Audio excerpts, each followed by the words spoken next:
श्री अरविंद कुमार शर्मा जी। माननीय अधिष्ठाता महोदय, पहली बात तो ये मेरा इस सदन में पहली बार मैं अपनी बात रख रहा हूं। कुछ गलती हो जाए, कोई क्षति रह जाए, कोई भूल हो जाए तो आप सब लोग और चेयर से भी मैं वो करता हूं कि क्षमा करेंगे। और अभी जो बात हुई उसमें भी अगर कोई मेरे से जल्दीबाजी हो गई हो तो उसके लिए भी क्षमा प्रार्थी हूं।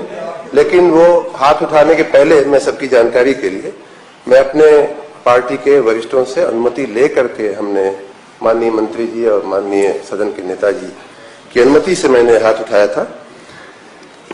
माननीय महोदय, एक बात इन सारी बातों में जो मुझे प्रेरित की इस बहस में कूदने की, वो ये थी कि बहस होनी चाहिए। और मैं भी यही कह रहा हूं और मैं भी यही कहने के लिए खड़ा हुआ हूं कि बहस होनी चाहिए। माननीय कृषि मंत्री जी ने भी यही कहा। मुझे अच्छा लगता कि जिस तरह से माननीय सदस्य जी को मैंने सुबह में पूछा था, बहुत बड़ी किताब लेके आप घूम रहे हैं सुबह सुबह, वैसे ही अगर ये इन 3 कानूनों का अगर कोई कानून की किताब लेकर के हाथ में बात किया होता तो मुझे बड़ी प्रसन्नता होती। लेकिन मैं सुन रहा हूं और बड़ी विनम्रता पूर्वक ये बात कहना चाहूंगा कि मैंने जब सुना तो मैंने इन कानूनों का माननीय सभापति महोदय, मैं इन कानूनों का प्रिंट आउट कंप्यूटर से निकलवाने की मैंने प्रयास किया यहीं आपके भवन में, और मुझे खुशी है कि तीनों मिल गए हमको। तीनों के तीनों गजट नोटिफिकेशन मेरे हाथ में हैं इस समय। कहीं भी किसी भी पन्ने पर किसी भी इसके प्रावधान में जो बातें यहां कही जा रही हैं, मेरी समझ से, हो सकता है मेरी बुद्धि अल्प हो, लेकिन मेरी समझ से जो भय व्यक्त किए जा रहे हैं आज ही नहीं पिछले 2-3 महीने से, वो कहीं है ही नहीं। न कहीं उनका उल्लेख है कि एमएसपी खत्म कर दी जाएगी, एपीएमसी खत्म कर दी जाएगी, या कॉन्ट्रैक्ट फार्मिंग के जरिए अभी कहा गया कि लोन भी उन्हीं से लेना होगा। ये किसने कहा? वो कहाँ लिखा हुआ है कि लोन उन्हीं से लेना होगा? तो ये बातें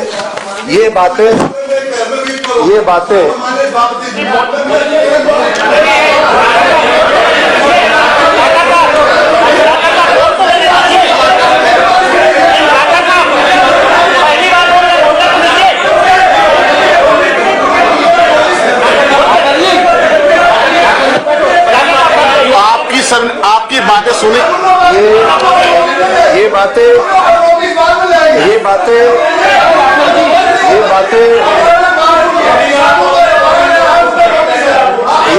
माननीय अधिष्ठाता महोदय, माननीय अधिष्ठाता महोदय,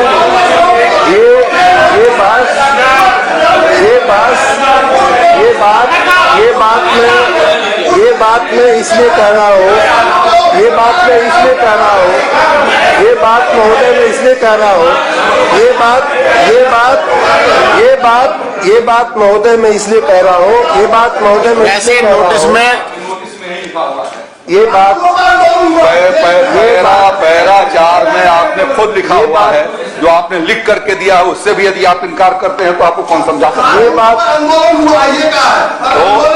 आपके इसी नोटिस के भीतर है। ये बात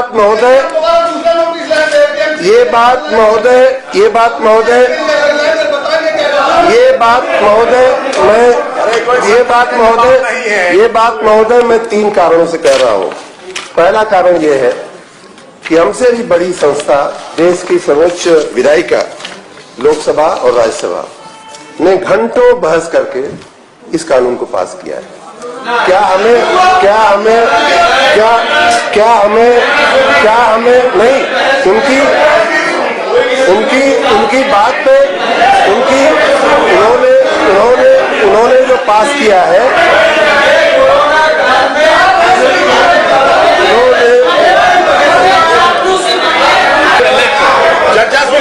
स्वीकार कर ले तो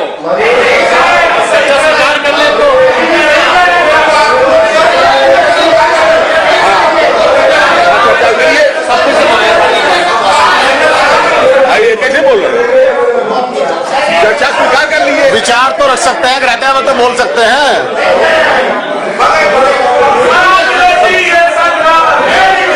मैं स्वयं किसान हूँ, मेरे नाम पर मेरे बोलने का जो दूसरा कारण है वो ये है कि मैं स्वयं किसान हूँ, मैं स्वयं किसान हूँ, मैं स्वयं किसान हूँ। माननीय अधिष्ठाता महोदय, जो दूसरा कारण था मेरे इस चर्चा में भाग लेने का जो मन किया, वो एक दूसरा कारण ये था दूसरा कारण ये था कि मैं स्वयं किसान हूँ और मैं स्वयं दूसरा कारण मेरा जो इस चर्चा में भाग लेने का मन हुआ, उसका दूसरा कारण ये था कि मैं स्वयं माननीय मेरा मत व्यक्त करने का जो मन हुआ वो ये था कि मैं स्वयं किसान हूँ। मऊ जिले के काजा खुर्द गांव में मेरे नाम से स्वयं जमीन है, मेरे भाइयों के नाम से जमीन है, संयुक्त रूप से हम लोग आज भी खेती करते हैं। मैं अभी पिछले हफ्ते वहां जाके भी आया, साक्षात खेती को, किसानों को मिलकर भी आया, ग्रामजनों को मिलकर आया।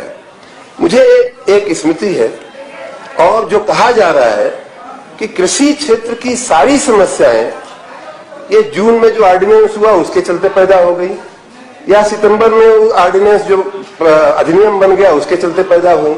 अरे तो 7 साल क्या परिस्थिति बहुत अच्छी थी क्या कृषि की? 5 महीने में क्या ऐसा तूफान आ गया और जो 50 साल में आपने बड़ा अच्छा कर दिया था। मुझे याद है माननीय अधिष्ठाता महोदय कि मैं पढ़ रहा था, एमए में पढ़ रहा था। हम लोगों के गांव में आलू की खेती बहुत अच्छे से होती है और वो आज भी होती है।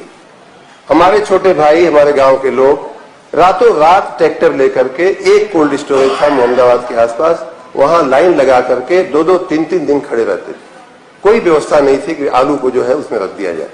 संजोग से अगर जगह मिल भी गई तो पता चलता था कि बिजली नहीं आई, इसलिए 2 महीने में आलू सड़ गया। हमारे पिताजी, मैं उस समय आईएएस में आ गया था 2-3 साल बाद, पिताजी मुझे याद है, अब वो नहीं है, उनको याद करते हुए ये स्मृति मुझे आ रही है कि वो कहते थे कि ये इंश्योरेंस तो देना चाहिए इसको, हमारा आलू सड़ गया कोल्ड स्टोरेज में।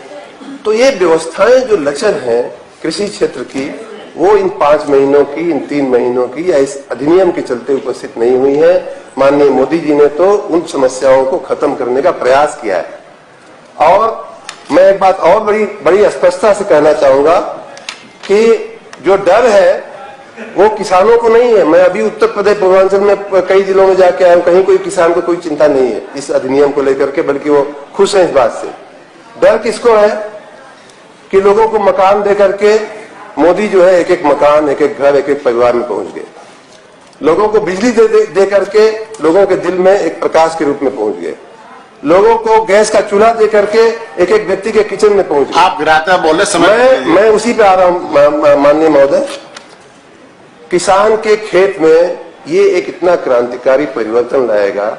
मैं खाली इतना कहना चाह रहा हूं कि हम फिर बाद में डिटेल में बहस करेंगे इस विषय पे, लेकिन मात्र ये तीनों जैसा कि मैंने कहा, तीनों कानूनों के वास्तविक प्राविधान मेरे हाथ में है। और अपने देश की जो कृषि की व्यवस्था है, माननीय अधिष्ठाता महोदय, मैं एक चार्ट, पता नहीं यहाँ कैमरा अगर विधान परिषद का ये मदद कर सके तो सबको दिख सके तो अच्छा होगा, सबको अच्छा होगा अगर दिख जाए तो। मैं ये कहना चाह रहा हूं, ऐसा हमने सुना है और अभी वो रिकॉर्डेड भी हो गया है। 5000 पहले हमारे देश की जो जीडीपी थी वो दुनिया की जीडीपी की 1/4 हुआ करती थी। ऐसा हमने कई बार सुना है, कई जगहों पे सुना है। लेकिन कुछ लोग शंका करते हैं कि इसका कोई रिकॉर्ड तो है नहीं, कोई इतिहास तो है नहीं, कहीं लिखा हुआ नहीं। जो लिखा हुआ है मान्यवर, वो एक ब्रिटिश इकोनॉमिस्ट ने लिखा है। और 1700 में हमारा क्या हिस्सा था, तो हमारा हिस्सा 24% था। विश्व की जीडीपी में भारत का हिस्सा 24% था। वो घटते घटते मुगलों का, अंग्रेजों का जो हमारे उस पर दुष्चक्र चला, वो घटते घटते 1950 में 3% हो गया। क्या उस समय की सरकार की जिम्मेदारी नहीं थी कि 3% से 13 पे ले जाते, 13 से 23 पे ले जाते? आज हम 3, 4, 5 पे अटके हुए।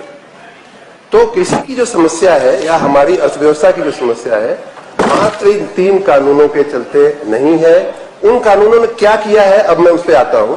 उन कानूनों ने, माननीय कृषि मंत्री जी बैठे, मैं तो अपना व्यक्तिगत विचार यहां व्यक्त कर रहा हूं, उन कानूनों ने किसानों के लिए अन्य विकल्प खोले हैं। माननीय अधिष्ठाता महोदय, एपीएमसी अपनी जगह पे रहेगी, उसका कानून अपनी चार दीवारी में लागू होगा, लेकिन किसान को यह विकल्प है कि वहां बेचे या यहां बेचे या दूसरे राज्य में बेचे। ये एक विकल्प प्रस्तुत किया गया है। उसी तरह से ई मार्केटिंग करने का एक विकल्प प्रस्तुत किया गया है। तो ये हुई एपीएमसी की बात। कहा जा रहा है कि एपीएमसी आपने रद्द कर दिया, कहीं नहीं लिखा हुआ है कि एपीएमसी रद्द कर दिया, एपीएमसी रद्द कर दिया। उसके कानून उसके 4 दीवारी में लागू पड़ेंगे, वो अपना फीस भी निर्धारित करेगा, लेकिन किसान को ये छूट हो गई कि वो जहां चाहे बेचे, उसी राज्य में बेचे या उस राज्य के बाहर बेचे। दूसरी बात कही जा रही है कि ये जो एग्रीमेंट और एमओयू और कॉन्ट्रैक्ट की बात है वो उससे बन जाए, वो भी एक विकल्प है माननीय अधिष्ठाता महोदय किसान के पास कि किसी अच्छा, हमारी समस्या क्या है, हम पैदा तो करते हैं लेकिन आज हम प्रोसेस नहीं कर पा रहे हैं। हम मात्र 2 से 10% हमारा जो है एग्रीकल्चर प्रोड्यूस जो है वो प्रोसेस होता है, आप सबकी जानकारी में है, उसमें हम वैल्यू एडिशन नहीं कर पा रहे हैं। तो वो कब होगा और कैसे होगा, कहां से होगा, वो करने के लिए अगर वो किसी के साथ कॉन्ट्रैक्ट करता है तो उसके लिए प्रावधान किया गया है। जो तीसरा कानून है एसेंशियल कमोडिटीज एक्ट में जो सुधार किए गए हैं, वो तो सच पूछिए तो वरदान है किसान के लिए कि भाई सरकार जो है जो हर सुबह शाम कभी भी उठ करके प्रतिबंध लगा देती थी कि ये प्याज नहीं बेच सकते, प्याज नहीं एक्सपोर्ट कर सकते, ये नहीं एक्सपोर्ट कर सकते, वो नहीं बेच सकते, उसकी जगह उसमें सरकार का हाथ बांध दिया गया है यूं कह करके कि भाई सरकार बहुत विषम परिस्थितियों में ही इनकी जो मार्केटिंग है, इनका जो एक्सपोर्ट या अन्य चीजें हैं उसको प्रतिबंधित कर सकती है। तो ये हमें इस पर शायद व्यापक कभी बहस होगी, लेकिन ये कहना कि किसानों के साथ अन्याय हुआ है ये सरासर गलत है। इसमें मैं अपनी व्यक्तिगत राय धन्यवाद, आपकी बातें आ गई लगभग रखना चाहता था, आपने समय दिया उसके लिए बहुत धन्यवाद।